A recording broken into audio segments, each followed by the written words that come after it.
안녕하세요. 오늘은 총신대학교 전 총장이셨던 심산 차영배 교수님의 성령론, 오순절 성령 강림의 단회성과 영속성에 대해서 한번 살펴보도록 하겠습니다. 우리 차영배 교수님은 뭐 오순절 성령 강림의 단회성과 영속성으로 굉장히 유명한 학자셨고요. 또 본인이 한국전쟁 이후에 성령 충만과 하늘의 불세례를 받았던 그런 경험을 또 있는 분이기 때문에 상당히 신학에 대해서 깊이 공부하신 분이다, 이렇게 말씀을 드릴 수가 있겠습니다. 차 교수님의 가장 큰 업적은 아마 성령 강림의 영속성을 주장해서 한국 교회가 화란교회 같이 화석화되지 않도록 막았다는데 가장 큰 공헌이 있다, 이렇게 말씀드릴 수가 있겠습니다. 화란교회는 그 성령 강림의 단회성, 그 다음에 중생 전제설이라는 거 있잖아요. 유아 세례 때 유아 세례를 받으면은 이미 중생이 전제되어 있기 때문에 어느 순간 자라다 보면은 중생의 막 나무가 자라고 또 꽃이 피고 열매가 맺는다. 굳이 예수 열심히 안 믿어도, 교회 열심히 안 다녀도 유아 세례 때 세례를 받으면은 중생이 전제되어 있고, 그래서 언젠가는 중생의 열매를 맺는다, 뭐 이렇게 이제 가르치고 하다 보니까 굳이 교회 안 다녀도 열매가 저절로 맺는데 다닐 필요가 있겠어요. 그래서 지금 국민의 1.5%가 예수 믿는 나라로, 칼빈주의의 본산 중에 하나인데 그게 그렇게 전락이 돼버리고, 지금 하란에 이제 유학을 간 친구들 이야기 들어보면은 하란에 있는 그 대학교에 또는 거리에 마약과 또 사창가라 그러죠. 그런 것이 막 즐비한 그런 하나님의 임재라고는 도저히 느껴지지 않는 도시가 되어가고 있다. 최근에는 또 5교회 신학교를 연합해 가지고 이제 운영해야 될 정도로 이제 완전히 기독교 국어로서의 기능을 다하게 됐다, 이렇게 이제 말씀을 하고 있죠. 그런데 한국 교회는 중생 전제설 이런 건 아예 때려치우고 우리 장로교회만 하더라도 14살 때 본인의 신앙으로 입교시켜야, 예수 믿게 고백을 해야 된다 하는 그것 때문에 반드시 본인의 신앙으로 세례받고, 그 다음에 세례받은 것을 확증받고, 그 다음에 본인의 믿음으로, 이제는 개인의 부모의 믿음이 아니라 개인의 믿음으로 이끌어 가야 된다 하는 그런 점에서는 또 약간의 열심을 낼 수 있었던 것 같아요. 화란 같은 경우에는 중생전제설이나 예정론이 너무 강하게 박혀버리니까 결국은 그 국가에서 예수 믿는 사람이 사라져버리는 일들이 있고, 지금 현재는 유럽 3억 전체 인구 중에서 1.5%, 많이 잡아봐야 1.5%다 그러잖아요. 그러니까 한 500만 명만 남고, 이제는 완전히 그거는 이슬람이나 아니면 공산 진영이나 아니면 무신론자의 철학에 빠져가지고 없어지게 되었다 하는 그런 지경이 돼가고 있죠. 그런데 지금 우리나라는 이 보수주의를 가르치는 교단임에도 불구하고 이 14살 때 자기 신앙으로 고백을 해서 입교를 시킨다든지, 아니면은 믿음으로 하나님의 자녀로 성령의 세례로 접붙임을 받은 자라고 할지라도 하늘의 불세례를 바라보는 그런 신앙으로 무장이 되어 있었다. 이거는 굉장히 기쁜 거죠. 그래서 이제 요한 칼빈은 지난번에 그 영어 부분에 했더니 퍼펙트 살베이션이잖아요. 완전한 구원이란 뭐냐?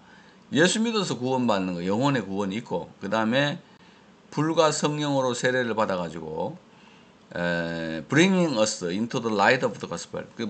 불과 성령으로 세례를 줘가지고 성령의 빛으로 우리를 인도하고, 우리를 씻는다. 클렌지스 그랬죠. 우리를 클렌즈해서 우리의 그걸 purged of our uncleanness에서 우리의 더러움을 씻는다. 그 불세를 통하여 가지고 우리를 복음의 진리로 인도하고, 클린해서 우리의 인포머티 약함을 씻고, 그 다음에 purged of해서 우리의 그 더러움을 불태워 가지고 완전한 구원을 이루기 위해서 성령 세례를 주신다. 이렇게 이제 요한 칼빈이 주장했잖아요. 그래서 그걸 퍼펙트 살베이션 뭐 이렇게 이야기를 했는데, 그 구원론의 일부가 여기 이제 차영배 교수님의 그 성령론에 나타나 있다. 근데 여기 보면은 라틴어 교본도 있고 라틴어를 참 잘했던 것 같고, 제가 볼 때 화란도 잘했고요.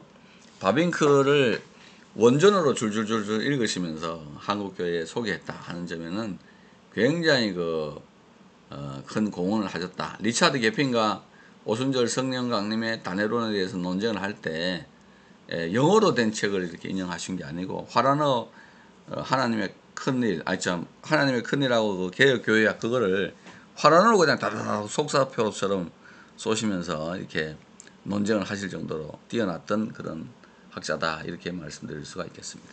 그러면은 이분이 주장했던 오순절 성령 강림의 한번 보죠. 오순절 성령 강림의 단회성과 영속성, 줄건 걸 중심으로 한번 보겠습니다. 사도행전 2장에 기록된 그대로 그때 그날 곧 오순절에 성령이 강림하신 사건은 그리스도의 화육, 초림과 십자가의 죽으심 및 부활 못지않게 구원 사적인 대사건이었다. 그렇게 되죠. 그 다음 밑에 줄건 보면은 이러한 중심으로 우리는 그때 그 오순절에 성령이 단 한 번 강림하셨는가, 혹은 후에도 같은 성령이 계속 오는가에 대하여 관심이 가진다. 단 한 번만 임하셨다면, 더욱이 그것이 절대적 단회성을 띠고 있다면 구속의 사건이 지니고 있는 절대적인 단회성과는 어떻게 다른가라는 의문이 일어난다. 반대로 오순절 성령과 같은 성령이 그 후에 계속 강림하셨다면 그때 그날이 오순절에 임하신 성령의 강림은 유일한 독특한 사건이 아니란 말인가. 보편성을 주장함으로써 그 단회적인 특수한 성격이 상실되어도 구원 사적 의미가 그대로 드러날 수 있는가라는 중대한 문제에 부딪히게 된다. 그렇다고 해서 사도 베드로가 명백히 말한 것과 같이 성령이 저희에게 임하시기를 처음 우리에게 하신 것과 같이 하신지라 라는 말씀을 외면할 수 없다. 이것은 오순절 성령 같은 동질의 성령이 반복하여 임하셨다는 것을 의미한다 하는 이런 걸 중심으로 단회성을 살피고, 오순절 성령 강림의 단회적인 성격, 단회성 이래가지고 첫째, 처음으로 강림하셨다는 의미에서 유일 독특한 사건, 예수께서 영광을 받지 않고는 보혜사 성령이 내려올 수 없다는 의미에서 그 전에 임한 성령과 비교해 볼 때 구별이 있음을 보낸다. 다른 성령은 아니로되 요엘이 예언한 그 성령이 처음으로 임하였다는 의미에서 독특. 두 번째, 12사도의 사도직이 단회적이기 때문에 그들과 함께 나머지 사람들에게 임하신 오순절 성령 강림은 유일무이한 사건이다. 사도직이 특수하다고요. 사도직. 우리가 성령 받는다고 사도 안 된다. 그런 면에서는 특수하다 하는 걸 이야기하고 있죠.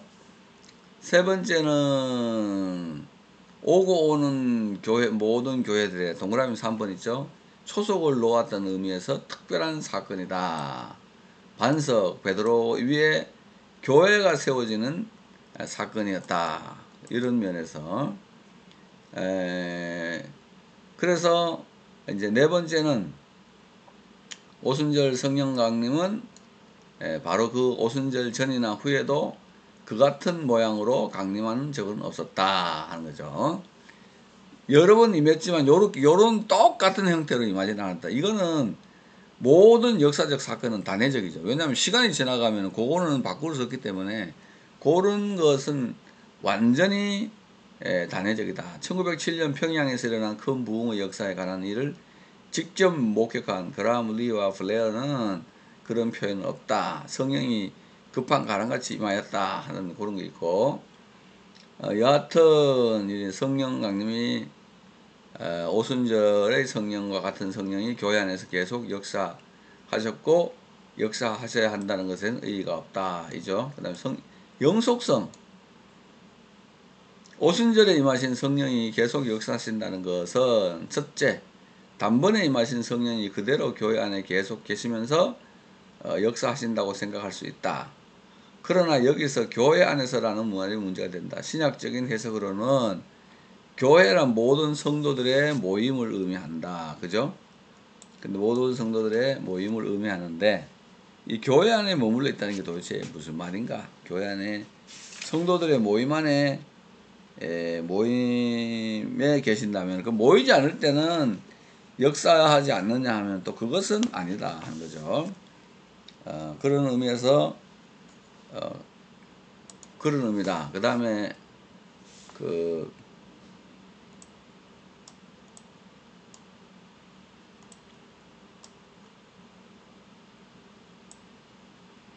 이게 좀 작게 보이네요. 조금 해서 영속성. 그래서 이제 이러한 편제는 성령이 어디든 계시다 하는 그런 거는 오순절 이전에도 벌써 있었다 한 거죠. 그 다음에 따라서 한번 오신 성령은 그 영원히 그 성도들 속에 계시고 그들을 떠나지 않는다. 영원토록 그들과 함께 가신다. 다른 사람에게는 넘어가거나 옮겨지지 않는다. 둘째, 오순절에 성령이 오셔서 계속 교회 안에 머무신다는 것은 사도들이나 그들과 함께하는 성도들의 수단을 통해서 함께 역사함을 의미한다. 그들 속에 오신 성령은 항상 일하신다. 주께서 기도와 전도와 안수를 통하여 항상 계시도록 하신다. 이렇게 이야기를 합니다. 세 번째로는 보증으로 성령을 주셨다. 아라본으로 우리에게 주셨다. 그 다음에 영속성 2번. 오순절에 성령이 단회적으로 오셨죠. 그날의 그 오순절에 단회직을 가진 사도들 속에 오셔서 교회에 초석고 그들의 전도와 기도와 말씀을 기록하는 일을 하게 하사 교회의 터를 놓게 하신 후 그들과 영원토록 함께 계시기 위하여 그들과 함께 하늘로 가셨다. 즉 사도들이 성령을 받았잖아요. 근데 받은 성령으로 일하다가 사도들이 천국 갈 때 그 사도들의 성령이 딴 사람에게 유전되거나 넘어가지 않고 그 성령께서 그들과 함께 하늘나라 가셨다 하는 그 말을 하고 있는 겁니다. 그 다음에 다시 말씀 보시면 자 여기 보시죠. 첫째 부분 보이시나요? 오순절에 성령이 사도들을 포함해서 120명에게 단회적으로 오셔서 영원토록 그들을 떠나지 않고 항상 그들과 계시기 때문에 그 동일한 성령이 다시 하늘로부터 오시지 않을 수 없다. 단회적이기 때문에 영속적이다. 이런 이야기입니다. 즉 뭐냐면 120명 속에 오셨는데 이 120명 속에 오신 성령이 사람들 뭐 이런 거 안수를 통해서 다른 사람에게 전이 되고 넘어가고 이런 게 아니기 때문에 하늘나라부터 다시 와야 된다. 이걸 이야기하는 거예요.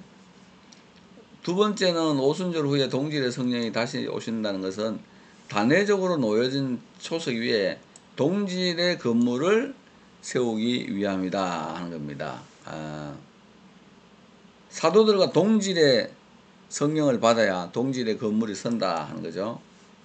그럼 셋째, 예수 그리스도 구속의 절대적 단에서 이 은혜가 먼데 사람에게 적용되기 위해서는 오순절 성령과 같은 동질의 성령이 계속 강림하지 않을 수 없다. 십자가의 도는 단회적이지만 적용은 영속적이다. 성령은 오시고 또 오셔서 각자에게 구속의 사역을 적용하신다. 성령의 사역이 영속적이라는 것에 의의는 없으나 어떻게 연속적으로 작용하시는가 문제다. 승천하신 예수께서 성령을 항상 보내신다는 교리에도 맞는다. 성령은 성부와 성자에게서 항상 나오신다. 웨스트민스터 신조나 칼빈이나 아구스토누스나 힐라리우스의 삼위일체론에 의하면 성령은 성부와 성자에게서 항상 영원히 나오신다. 성령이 성부에게서뿐만 아니라 성자에게도 나오신다는 이 교리의 성경적 근거는 오순절의 성령 강림에 대한 말씀을 하실 때 주어진 말씀에 근거하고 있다. 처음에는 보혜사 곧 아버지께서 내 이름으로 보내실 성령이라고 하시더니 내가 아버지께서 너희에게 보낼 보혜사라고 하셔서 예수님은 친히 성령을 보내실 것을 가르칠 것임에 틀림이 없다. 가르치실 것임에 틀림이 없다는 거죠. 그러니까 아버지와 아들로부터 영원토록 나온다는 교리에도 맞고 칼빈 어거스틴과도 맞다 하는 거죠. 오순절에 성령이 다시 오셔서 일하시는 목적은 전적으로 부패한 인간을 구원하고 그들의 중심 깊이 성령이 충만하게 내주하기 위해서는 오순절의 성령에 조금도 못지않은 강력한 능력의 성령이 오시지 않을 수 없다. 그렇죠? 현대인들이 옛날 사람보다 거룩하기 때문에 성령 덜 받아야 된다 하는 것은 그건 말도 안 되는 소리다. 여섯째, 이방인들도 성령의 세례를 받아야 된다. 고넬료에게 성령의 세례를 주신 하나님은 지금도 살아계신다. 고넬료도 사도들과 똑같이 성령 세례 받았고 또 받아야만 했다 하는 거죠.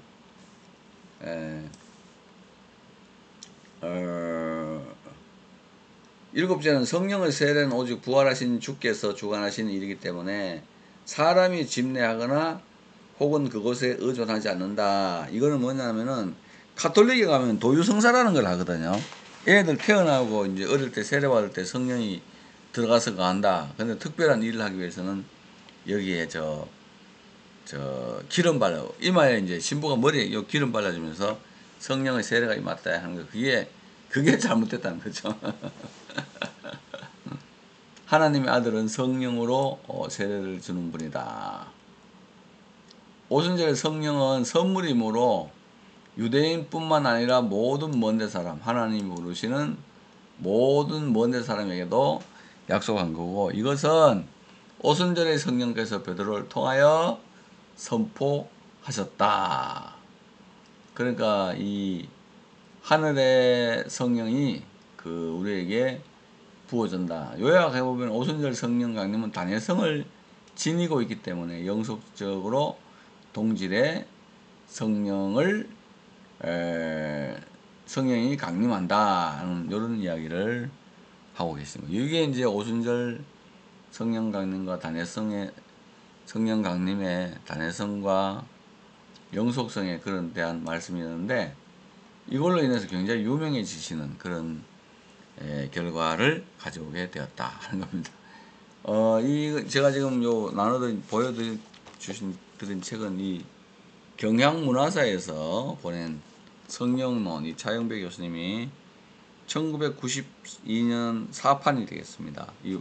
지금은 뭐 절판이 된 것 같은데, 시간이 되시는 분은 꼭 좀 사서 읽어보시면은, 얼마나 이 차영배 교수님이나 총신대학의 차영배 교수님이나 합신의 박윤선 박사님이나 아브라함 카이퍼나 헤브람 바빙크가 성령에 대해서 도대체 요한 칼빈이나 이런 사람들이 어떤 개념을 가지고 있느냐 하는 것을 우리가 잘 알 수가 있겠습니다. 우리 차영배 교수님은 이 본인이 이게 독특한 이 신학을 개진하셔가지고 아주 한국에서도 유명해지고 또 뭐 부정적이라기보다는 부정적인 거는 어떤 사람들이 평가할 때는 장로교회를 대한예수교 장로회 순복음교회를 만들었다 이런 또 일면 비판이 있지만은 그래도 기도 많이 하는 교회, 성령 받는 교회, 성령이 계속 내려오시고 받아야 된다는 그런 교리에 근거한 웨스트민스터 신앙고백서를 살리고 칼빈과 바빙크 이런 사람들의 정통을 고스란히 계승해서 후대들에게 가르쳐 주셨다. 그래서 우리의 신학이 뭐 중생 전제설과 같이 중생의 씨가 있기 때문에 언젠가는 막 저절로 자라겠지 이런 건 통하지도 않고 오직 기도로 구하는 자에게 성령을 주시지 않겠느냐는 누가복음 11장 13절에 따라서 가슴 치면서 기도하면 하나님이 성령을 부어주고 목회에 큰 종이 될 수 있다 하는 그것을 강조하셨다는 점에서 굉장히 뛰어난 분이다 이렇게 말씀드릴 수가 있겠습니다. 이분이 이제 가장 정통적인 성령 세례론을 잘 가르치신 분이고, 이제 이분이 1990년대 중반에 은퇴하시고 또 학교에서 이제 은퇴하신 다음부터는 이제 더 이상 이제 이런 성령 세례론이 잘 가르쳐지지 않으니까 지금 어떤 뭐 광화문에서 운동하는 사람이 또 이거 많이 하니까 이거 가지고 막 그 사람이 새로운 이론을 주장하는 것처럼 하는데, 실제로 그 모든 이론의 베이스는 그 사람이 하는 그 이론의 베이스는 뭐 옛날에 강남중앙 침례교회 김충기 목사님이나 그 순복음 중앙교회 그 조영기 목사님의 그걸 그냥 답습하는 거고요. 완전한 이론으로 이 성령 세례론을 완전하게 하신 분은 역시 우리 총신대학의 차영배 교수님이다 하는 겁니다. 이분이 계셔가지고요, 우리 교단 교회의 목사님들이 제자들이 많죠. 기도를 하고 이래가지고 교회를 많이 키우고, 또 화랑교회 같이 완전히 그 1.5%를 떨어지지 않고 지금 유지되고 있는 이런 것도 기도를 강조하는 이런 귀한 교수님의 가르침에 근거한다 하는 그런 말씀입니다. 제가 우리 차 교수님 그 소천하실 때 빈소에 갔었거든요. 빈소에 가서 사회 되시는 아주 유명한 교수님이 알죠? 아시고 계시죠? 그분도 뵙고 또 그러고 온 적이 있습니다. 참 너무 귀한 사역을 하셨는데, 여러분도 시간이 되시면 이런 것 한번 읽어보시면 매우 도움이 될 것 같습니다. 감사합니다. 샬롬.